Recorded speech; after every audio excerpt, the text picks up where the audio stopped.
Everyone, it's Victoria with Nutrition by Victoria. I have a Master's of Science degree in Human Nutrition, and I'm here to help you build a high-functioning metabolism so that you can get and stay effortlessly slim, lean, fit, and healthy, all while eating unlimited calories from the right sources, though. We're talking about fruits, vegetables, starches, sugar to taste, high-carb, low-fat, plant-based vegan. So today I wanted to do a quick video about being raw vegan versus Rawtil4 and what I think is best. So typically what I see from raw vegans is that they eat a lot of fruit, sometimes not so much, but they default to fats. So fats being nuts, seeds, avocado, coconut, in general. Sometimes durian, if people can get access to it. But the reason for that is because they're missing that density, that heavy meal in their diet that balances out the fruit eating. I recently just wrapped up doing a stint of mostly fruit and green leaf vegetables, and what I'll say is by the end of it I was craving something heavy. So if I was very dogmatic and wanting to go or stay raw vegan, then I would have went for the fats. But because I understand the human metabolism and what our body needs in order to run our metabolic machinery, I understood that I needed to add the starches back in.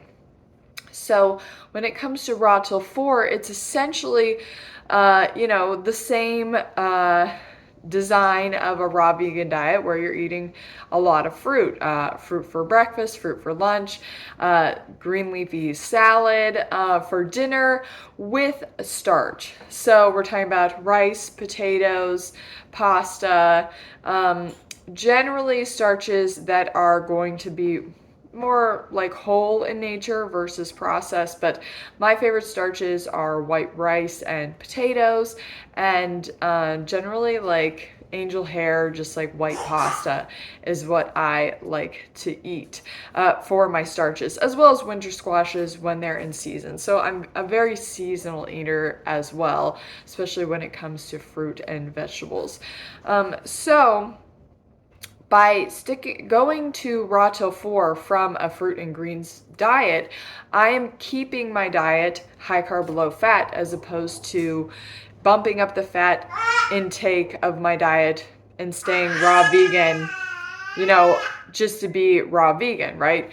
So the difference comes down to insulin sensitivity, okay? So when we are eating a high carb, low fat diet of fruits, vegetables, and starches, we are maintaining or, obtaining insulin sensitivity, because insulin sensitivity is dependent on a low fat intake, dietary intake of a low fat diet, as well as sufficient fiber intake. So we hit the two marks for obtaining and sustaining insulin sensitivity. And the most important aspect of insulin sensitivity, though, is taking in enough carbohydrates. So we really have three here: sufficient carbohydrate intake, a low fat diet, and adequate fiber. Okay, so a Rawtil4 diet checks all of those boxes, made up of fruits, vegetables, starches.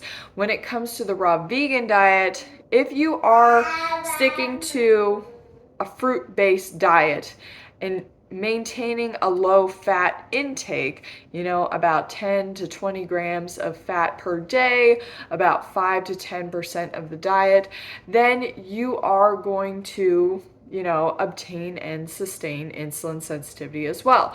But if your fat intake creeps up because you're afraid to eat enough carbohydrates, which a lot of people do, they're afraid to eat dates, they're afraid to eat the denser fruits, then you're really looking at a diet that is set up to make you insulin resistant, because that insulin resistance is created through insufficient carbohydrate intake, a higher fat intake by default. If you're not eating enough carbs, you're naturally going to gravitate towards the fats, and then inadequate fiber intake, which in general, raw vegan diet does contain sufficient fiber, but we want to make sure that the ratios of carbs to fat are appropriate for promoting insulin sensitivity. So in general, I think that the Rawtil4 diet works best for the majority of people. It is my go-to diet. It is my default diet. I do like to go 100% fruit-based from time to time, where I'm eating fruit for breakfast, fruit for lunch, fruit for dinner with, vegetables. But most importantly, it is that you're getting in enough carbohydrates on a daily basis. Remember, sufficient carbohydrate intake, low fat intake, adequate fiber intake, that equals insulin sensitivity, and that is what you need to get and stay effortlessly slim and lean, okay, as well as promoting optimal health. Also, my coaching program is still on sale until the end of July, so there's a few days left to take advantage of that offer.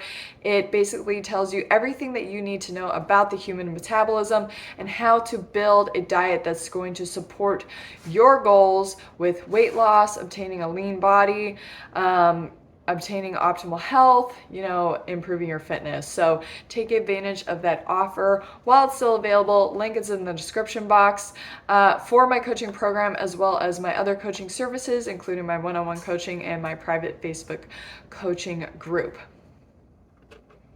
All right, that is it for today's video. Leave any comments or questions down below, and I'll see you guys next time. Bye.